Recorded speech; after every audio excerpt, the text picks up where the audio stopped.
Good evening, everybody. It gives me great pleasure to welcome you to the Physician's Oath ceremony of the 20th class of the Medical School for International Health. Allow me to introduce our honoured guests. Director of the Medical School for International Health, Professor Mark Clarfield.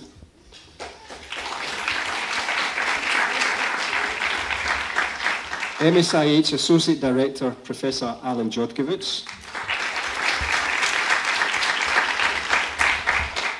MSIH Associate Director, North America, Dr. Lynn Coutelle. And of course, our distinguished guest of honour, alumnus of the class of 2007, Dr. Javid Sukhera. Welcome, Javid. It's good to see you again. And it's hard to believe that it's been 10 years. 10 years, long time. Distinguished guests, faculty members, students, and family and friends here in Beersheba, as well as those watching live over the internet. Thank you all for honouring us with your presence. I'd like to invite Professor Mark Clarfield to make his introductory remarks.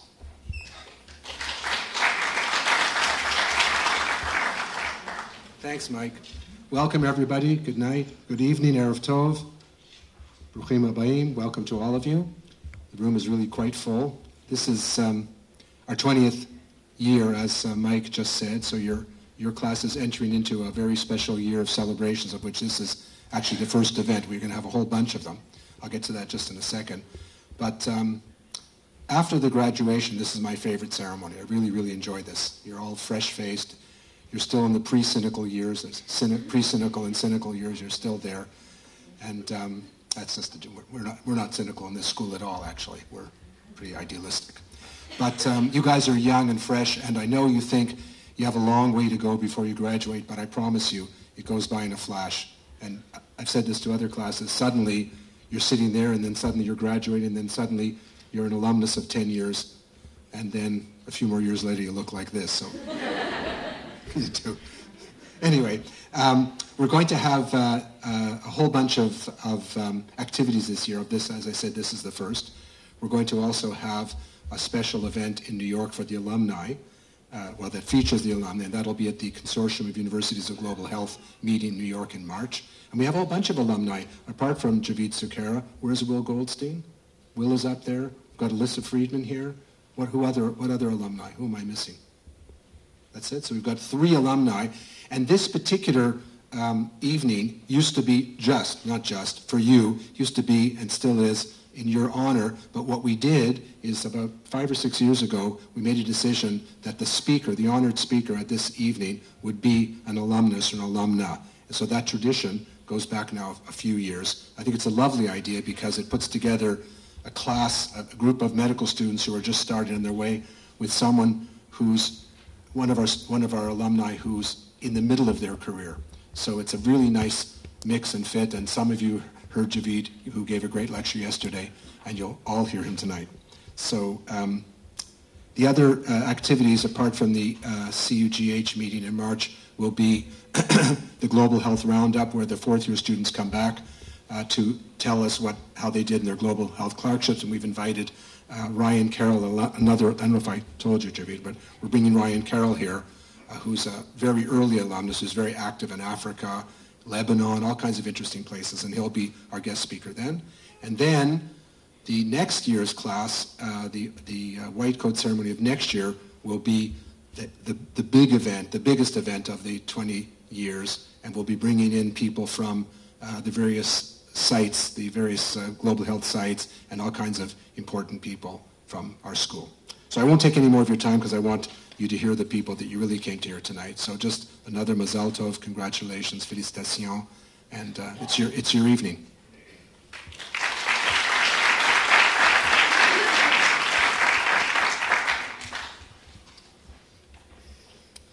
The Physician's Oath ceremony, now an annual event at many medical schools around the world, originated in Israel at Ben Gurion University Medical School in 1974, when the late Professor Moshe Privis, founding dean of the BGU Faculty of Health Sciences, decided that medical students should be sworn in at the beginning rather than at the end of their medical training, a break in international custom.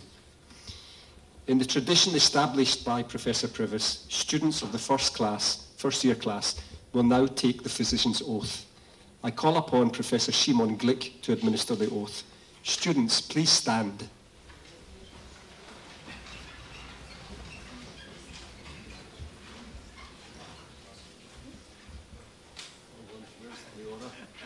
Where's Leora?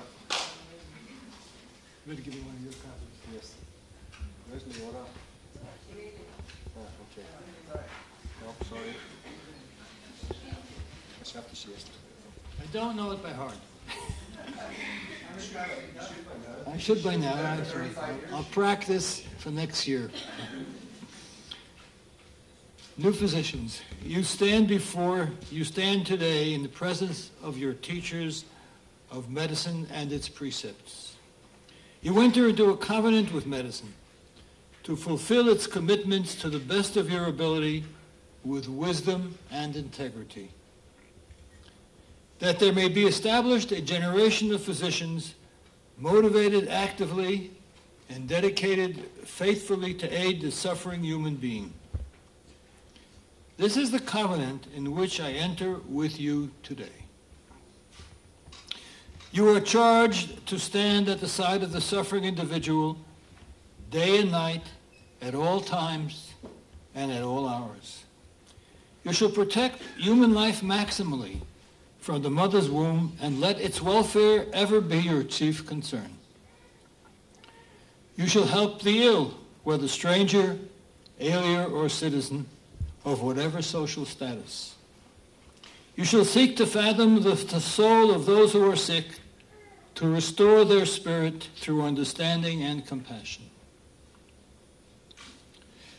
Do not be hasty in judgment, but consider your advice carefully, tempering wisdom in the crucible of experience. Be faithful to those who put their trust in you. Do not reveal their secrets, nor act as a gossip. Honor and respect your teachers who have labored to guide you in the path of medicine. Guard the honor of your colleagues zealously, for their honor is your own. Increase wisdom, and do not become worn down by the struggle, for wisdom is your life, and it has the power to sustain life. Use your wisdom for the health of the public as well, to bring healing to the ills of the community. May the words of this covenant be close and dear to you, articulated clearly, and felt deeply, that you may carry them out. And you will respond, Amen.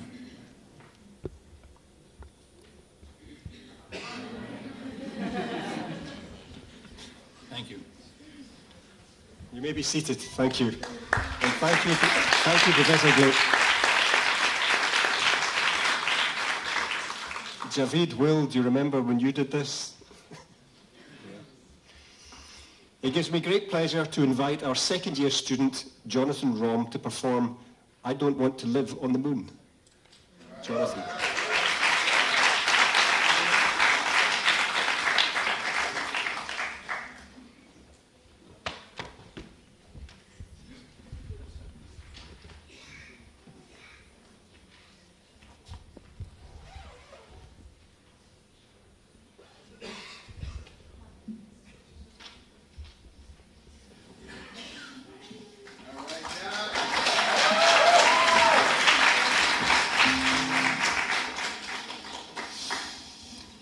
A song about finding home.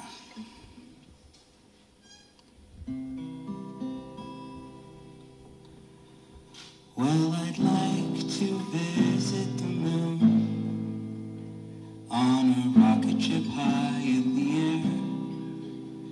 Oh, I'd like to visit the moon, but I don't think I'd like to live there.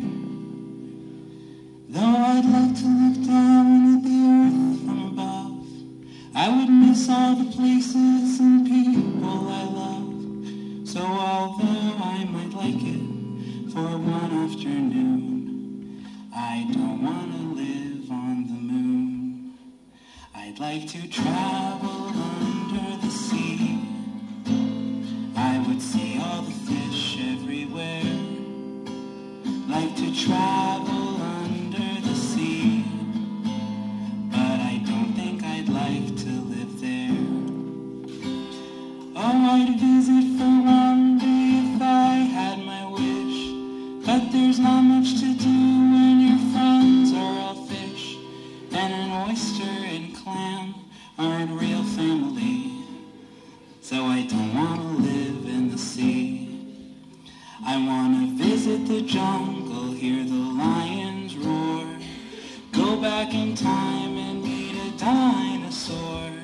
There's so many strange places I'd like to be, but none of them permanently. So if I should visit the moon, well, I'd dance on a moonbeam and then, oh, I'd make a wish on a star, and I'd wish to be home once again. Though I'd like to look down on the earth from above, I would miss all the places and people I love. So although I may go, I'll be coming home soon. No, I don't want to live on the moon.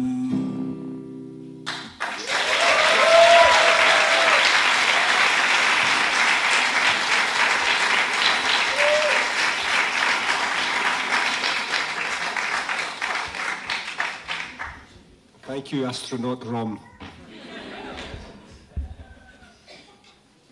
I would now like to ask Dr. Lynn Quittel to introduce our guest speaker.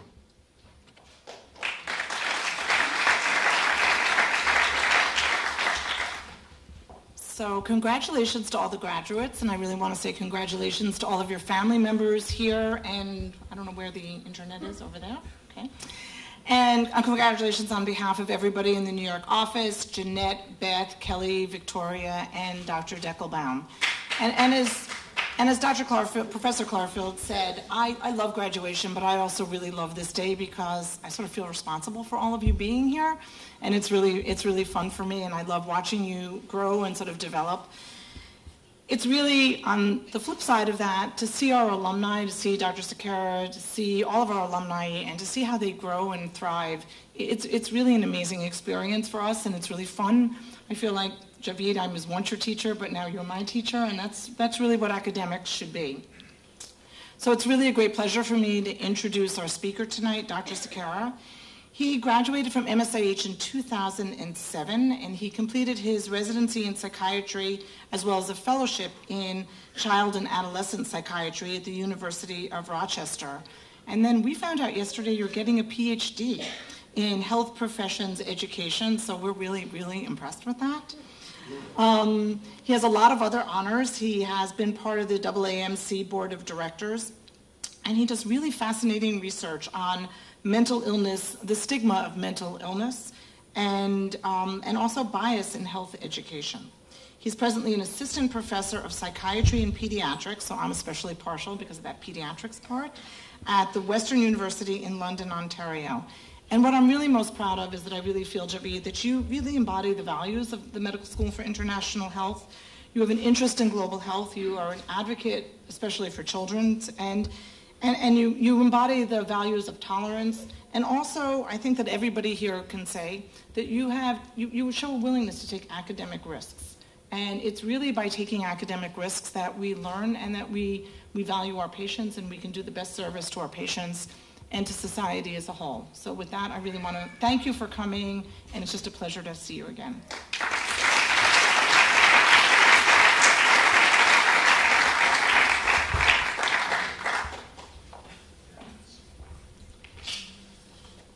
Wow, thank you so much, Dr. Quittel, Professor Clarfield.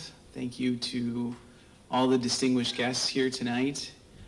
And of those, the most distinguished guests, the class of 2021.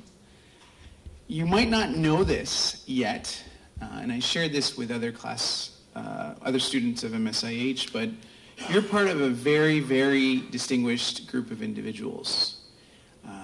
And the choice that you made to come here to Israel was likely not an easy one, because I know it was not an easy choice for me. but it is a choice that I will never, ever regret, and nor will you.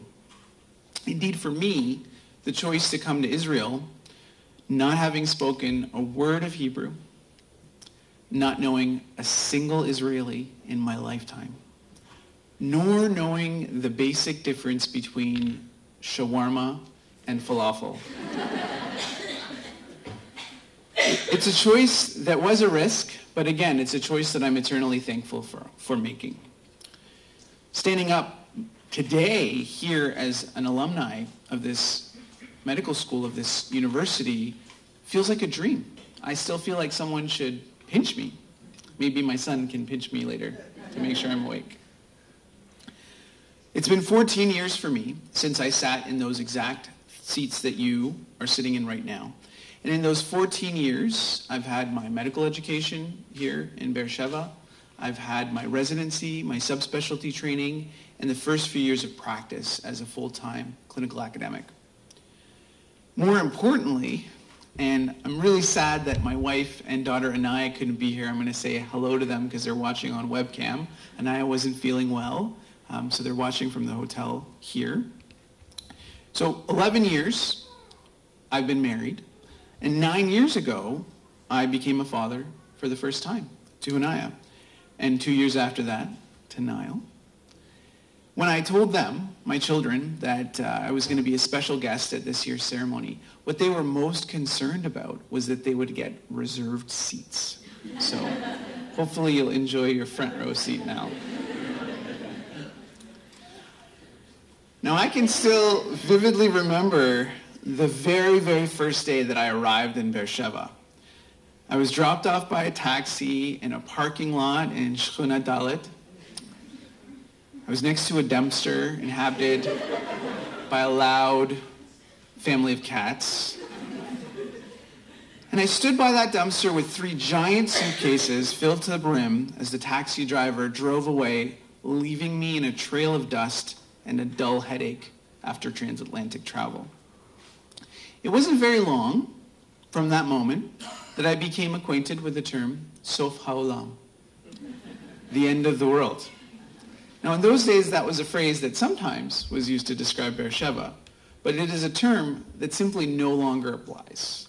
The Beersheba of today is alive, booming, growing, and hardly the end of the world. So each morning for me, for the first 2 years of medical school, I would step out into that searing desert sun, walk down sand-sprinkled streets, my heart racing at the barking of dogs without leashes in the neighborhoods of Beersheba.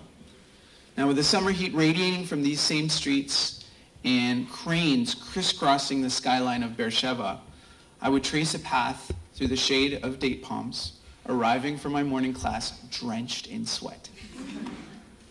Indeed, my relationship with Beersheba was fraught with contradictions, much like Beersheba itself. Both Beersheba and Israel may be places that are conflicted and complicated, but they're also mysterious, vibrant, and stunningly beautiful.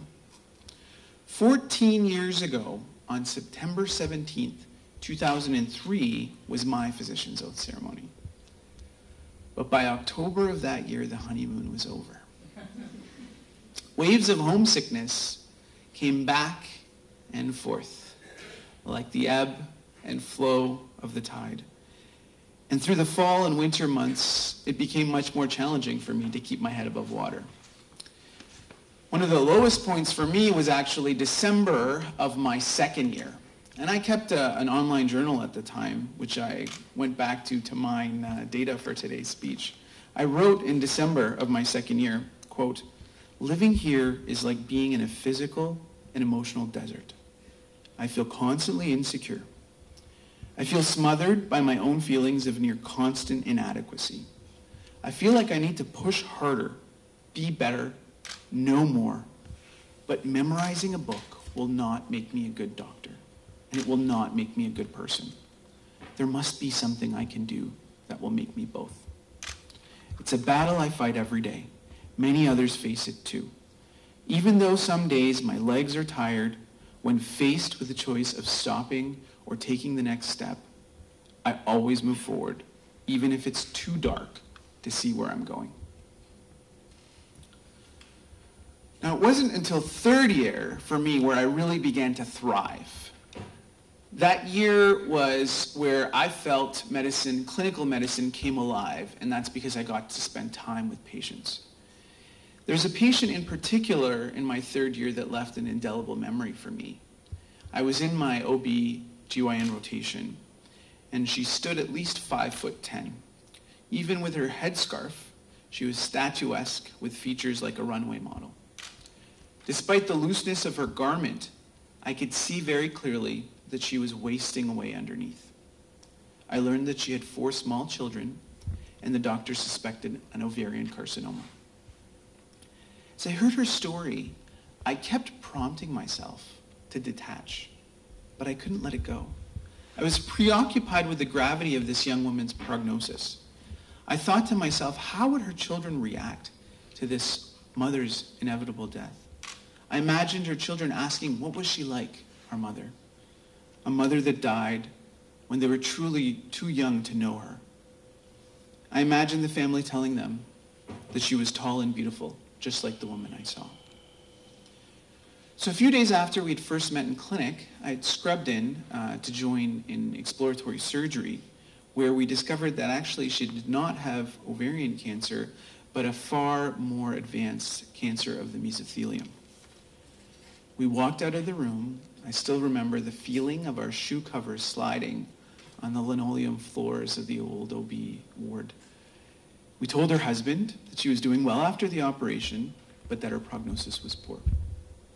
He was an equally tall Bedouin man who wore a black leather jacket over his robe. When he heard his wife was doing well after the surgery, he kissed the doctor's hand. When he heard about her prognosis, he did not let it go. A few days afterwards, I visited her on the ward. She only spoke Arabic, and I did my best to master Hebrew, but my Arabic just wasn't as good. I was able to muster a few words, so I said to her, Inshallah kul kwais, which means, God willing, everything will be okay. Saying these words made me feel dishonest and insincere, but they were the only words that I could think of that could provide any semblance of comfort to this woman. A few days later, I learned that she was transferred to the surgery ward, that she had multiple drains and was in extremely grave condition. She herself knew of her impending and inevitable death. Professor Maimon suggested I visit her because she remembered me and would welcome the company. But I was paralyzed. The possibility of even a short visit provoked such anxiety and uneasiness for me that I couldn't even imagine walking across the hospital to her room. I felt selfish and weak, but in that moment, I couldn't muster the strength to visit her and say goodbye. I was paralyzed by the fear that I would not be able to handle my own emotions. I tried to share this with my friends and colleagues, and the feedback I got was that I needed to be stronger and I needed to stop being so sensitive. Indeed, in moments like this, when my emotions began to bubble to the surface, all I had to do was to learn to suppress them. I didn't want to feel emotion because I was afraid that I would get overwhelmed and others would see. This created a tension very early in my training between my authentic self and the professional physician that our medical culture demanded me to be. Survival for me meant disconnecting myself from what it means to be truly human. It seemed that the only way that I knew to honor the physician's oath was to actually be less than human. The tacit messages I received further in my residency training were similar. Numb yourself, harden yourself, and protect yourself from feeling anything too deeply. Now, my residency years were some of the most important of my life. Like I said, I was blessed with the start of my marriage, the birth of my 2 incredible and inspiring children, and the support of a partner with whom I could share every detail of my busy and hectic clinical day.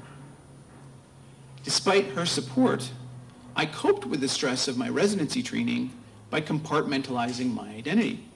There was professional me who went to work, tried to be thorough, diligent, and learn as much as I possibly could. And there was At Home me, where I could be myself, with all my flaws and imperfections. Now, it's too bad my wife isn't here, because if you really want to know about those imperfections, she would have been able to share some of them with you.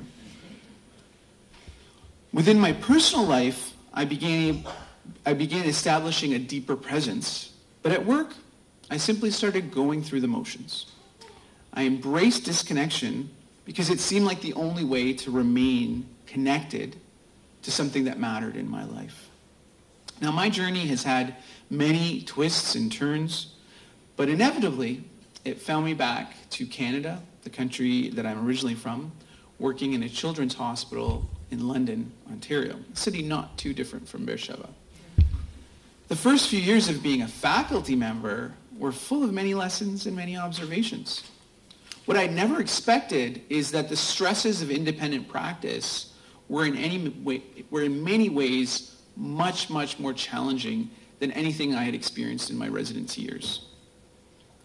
As a child psychiatrist, when people asked me what I got to do for a living, I would tell them very proudly that my job is to cultivate hope among young people who are serious about detaching themselves from this world and ending their lives by suicide. Now, like many of you in this room, I was drawn, always drawn, and continue to be drawn to working with some of the most underserved and marginalized patients.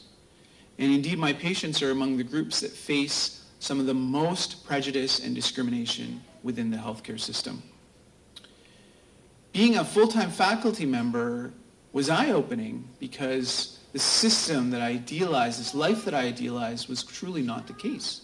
I had to bear witness every day to a mental health system that was chronically underfunded. Now, in Ontario right now, if a parent has 2 children and one of them presents to an emergency room with diabetes and the other presents with severe mental illness, the child with diabetes has some of the best care within days. And the child with mental illness is given a sheet of paper and a 12 to 18 month wait, which to me is unconscionable. So in this system, when my patients and their families arrive in crisis in an emergency department, they aren't welcomed with open arms. They're welcomed with labeling, stigma, and indifference. So it wasn't surprising that for me, I slowly began to feel like I was a hamster on a spinning wheel. I was running on a cycle of admission and discharge. I did not feel like I was helping anyone. Something was not right. When I was on call, working in the emergency department, I began to see that I was not alone. Now, these colleagues and friends of mine that worked in all these different specialties, I noticed that they were running on their own spinning wheels. They were all very hardworking, compassionate people who had high expectations of themselves and each other. When they dropped their kids off in the morning or told me stories about their weekend, I could see their humanity. But when I saw them interacting with my patients, I felt like I was watching a completely different person. And for me, in that mirror, I saw myself, and I didn't like what I was seeing. Like a sponge, I soaked up the suffering of my patients. Throughout the day, I couldn't yell back at parents who took their anger towards a dysfunctional system out on me. I couldn't raise my voice back to staff or colleagues who made me feel pressured that I needed to discharge patients because patients were waiting for beds. I had to regulate my hyper-emotional self, but what my wife and children were left with was an empty shell of a person. I noticed myself becoming short-tempered, irritable, and chronically sleep-deprived. I was not the husband and father that my family deserved. Disconnecting myself from what made me human was all that I knew.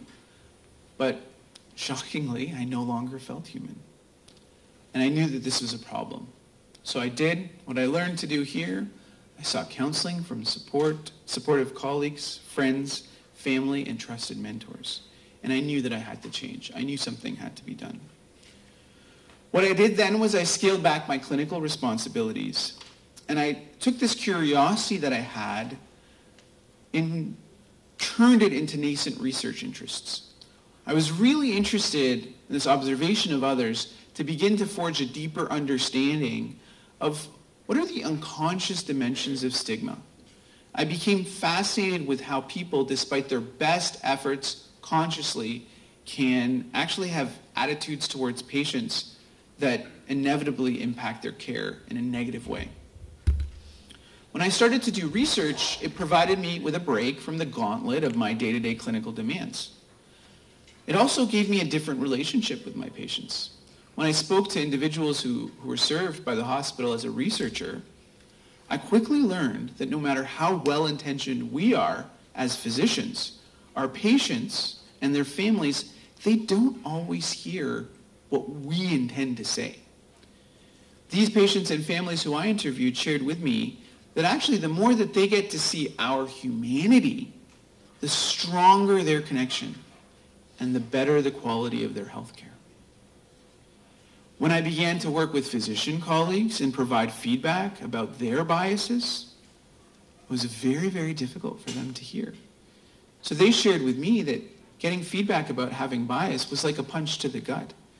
Within this toxic culture of excellence, learning that you're anything but perfect was not easy for them. Not only was it difficult for them to receive this kind of feedback that was inconsistent with their self-appraisal, but learning that they were flawed was discordant with a fantasy version of themselves that was simply impossible to achieve. Now, it took me considerable time, reflection, and mentorship to reconnect with my authentic self and find balance. But with this balance came an important realization. You do not have to build impenetrable layers of self-protection at the cost of your own humanity to succeed. Now, I want to bring this conversation back to, again, our distinguished guests in the rooms, as well as anybody in this room that's staff, faculty, or alumni of this university called Ben-Gurion. Now, when I was at MSIH, there was this joke, and I may not be doing it justice, but I'll do my best. The joke was about a patient in an Israeli hospital who experienced a code, and it talked about all the different medical schools in Israel. So the joke suggested that the Sackler student from Tel Aviv helped the patient by doing a financial cost analysis. The Technion student tried to fix them with the most sophisticated high-tech advances, and that the Hebrew U student presented a literature review. But here was a dying patient, and only the Ben-Gurion student held their hand, looked them in the eye, and actually talked to them. Now, in all humor, there's an essence of truth, because I want each and every one of you, especially those that took the oath tonight, to know that you have a gift. You're feelers. You know what it's like to feel the emotions of others in a way that they might not even be able to describe for themselves. Within each and every one of you lies a still and deep reservoir that knows what it's like to feel true and intense emotions. Your training might send you the message that there's something wrong with being sensitive, that you must toughen up, grow a thicker skin. You may be encouraged to protect yourself from these emotions by building walls or disconnecting your professional self from who you truly are. But what you have isn't just a gift, it's a superpower. You can't harness it by pretending that you're ordinary. You have to learn how to regulate your emotions in such a way that your patients, your future patients, actually get to see who you truly are. This oath, the sacred oath that you take tonight, it's not a commitment to perfection. It's a commitment to the stranger, to the suffering, and to the fallen. Your promise is to lift them up by keeping faith in them. And you can only gain the wisdom you need for this journey by acknowledging and celebrating your imperfections. You are a deeply flawed human being, just like those who you are dedicated to serve. and only your authentic self can provide the understanding and compassion that they need from you. One of my favorite authors, Brené Brown, has done decades of research on empathy and belonging. And she writes in her work that being vulnerable takes courage, especially in the kind of world we currently find ourselves living in. She goes on to say, courage starts with showing up and letting ourselves be seen. True belonging only happens when we present our authentic, imperfect selves to the world. Our only sense of belonging can never be greater than our level of self-acceptance. Now, achieving self-acceptance requires you to not be too hard on yourself. Aspiring to be the most compassionate version of yourself does not require you to aspire to fantasy.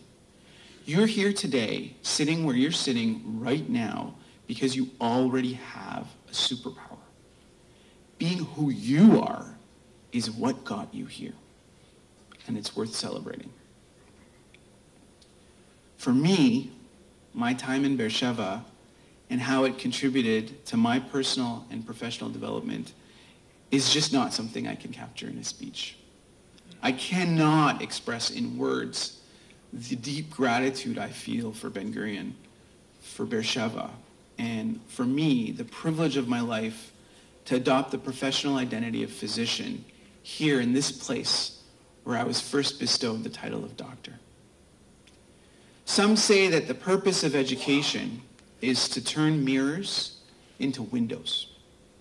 Nowhere else on this earth, nowhere else will afford you with the rich, deep, and meaningful opportunity to reflect, introspect, and develop into the physician that you are meant to be. Enjoy the experience and take time to enjoy life along the way. Thank you very much, and congratulations again.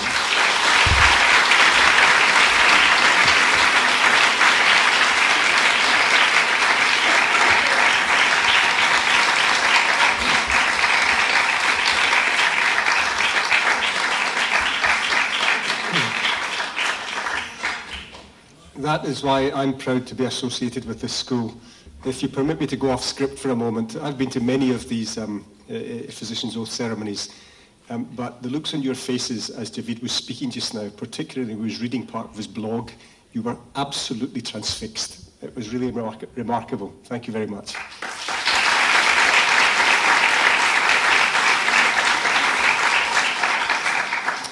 I'm now pleased to call upon Jakob Sabel to give his address on behalf of the class of 2021, and I have restricted him to only 45 minutes.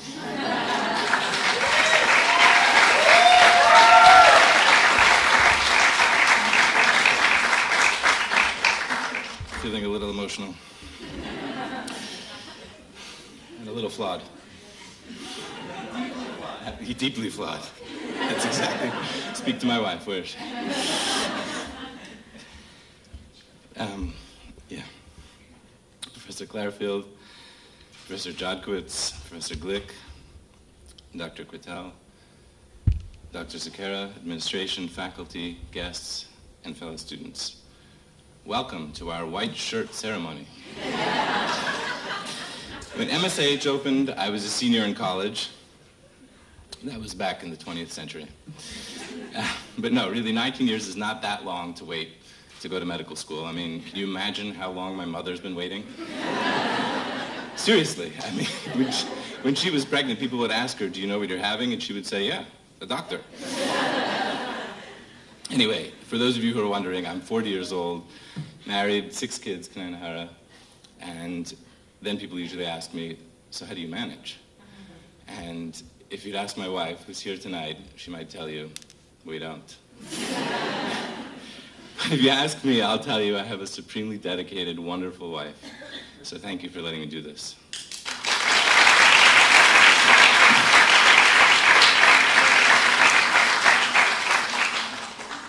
Anyway, it's all to say I'm not totally new to the world, but I am relatively new to MSAH.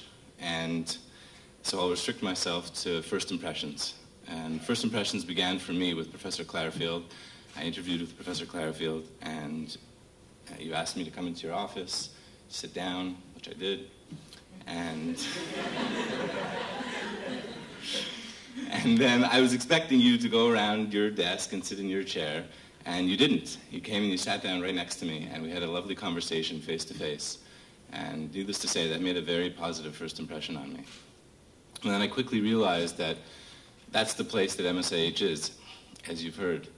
The administration, the faculty cares about our experience here, is responsive to our suggestions and feedback as students. And frankly, I don't know half of the innovations that are going on in Beersheba at MSIH, but if MSIH were publicly traded, I'd invest.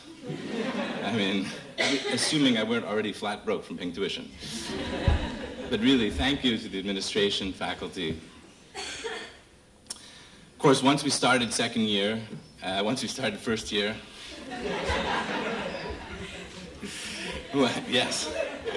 Once we started, we've met the second years and some of the third years, and they have been wonderful in welcoming us and preparing us. I mean, the mentorship program here is a huge success, but only because you guys, second years, have taken the time to really prepare us, to speak to us. And I mean, I know I've stopped random second year and spoken to him for over an hour, just asking all my questions. So on behalf of us first years, really thank you to our upperclassmates for taking such good care of us.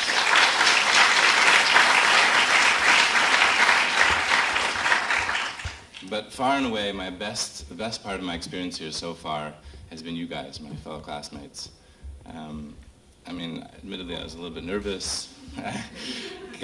Starting med school, a little bit older, maybe I wouldn't fit in. But really, right from the beginning, there's been a huge outpouring of cooperation and helping each other. And I'm not going to mention any names. I don't want people to feel left out. But there is a certain person, fellow Canadian, who sits in the front row. He has a skateboard.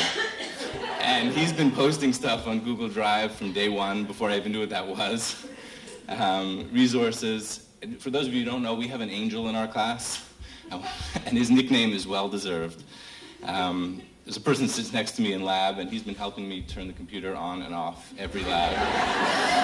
So it goes on. We have our class reps, our committee representatives, people who've worked on the skit, the oath, and bottom line, every one of you has stepped up in the right time to contribute with your unique skills, and it's really heartwarming. It's unbelievable, and it just creates a super environment of cooperation, and it's, I think, the best environment to be undertaking this oath to care for our future patients. So really, I would like to continue together just like this. Thank you.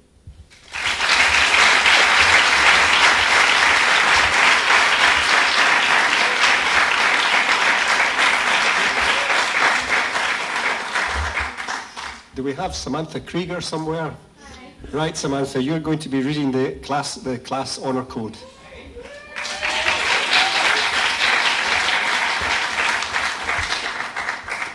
I do apologize. I don't know why I'm going up after both amazing presentations.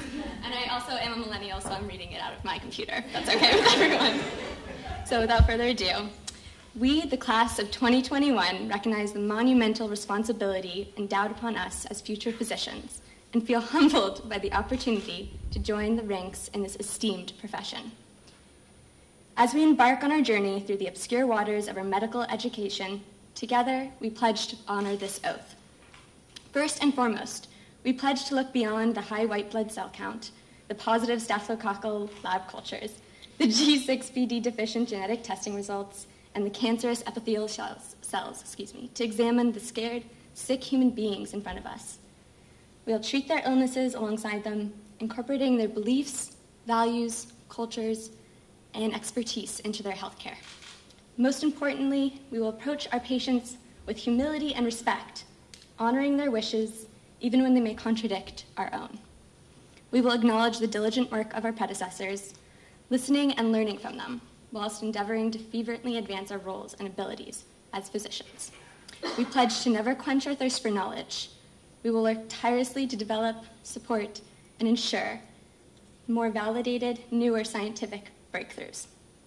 We will also remember that medicine is as much an art as it is a science, that compassion, patience, and empathetic, patient-centered care are just as crucial as any prescription, surgical intervention, or treatment. We will not be afraid to say, "I don't know." We will recognize our own limitations and call upon freely the knowledge of our peers to best treat our patients. Above all else, we will never play God. We will remind ourselves why we became doctors in the first place, to care for the ill. Therefore, we'll set aside our ego, our pride, and our self-importance to put our patients first. Lastly, we acknowledge that what I just said, or what was written here, are only words, and to quote the late British poet Samuel Butler, oaths are but words, and words are but wind. While it is good or even admirable for us to aspire to these ideals, it is vital for us to embody and perform these pledges with integrity and wholesome dedication. We make these promises solemnly, freely, and upon our honor. Thank you very much.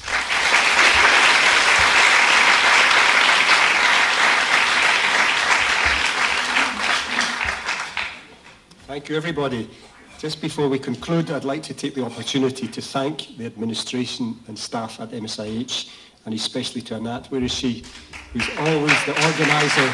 Anat organizes all of these events. Thank you, Anat, and thank you, everybody. Now, the next part is rather embarrassing because we now have to sing Israel's national anthem, Hatikva, and I've got to get off the stage because I don't want you to hear me singing it, so excuse me.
Thank you, everybody. That concludes our ceremony. Just one thing. For those of you who are going to be presenting a movie or something later on, I sincerely suggest that you organise yourself in advance of everybody coming into the hall. If you can, bring it on a thumb drive, your movie, and organise it in advance. And if anybody needs technical help, then you can find me wandering around. Okay? Thank you.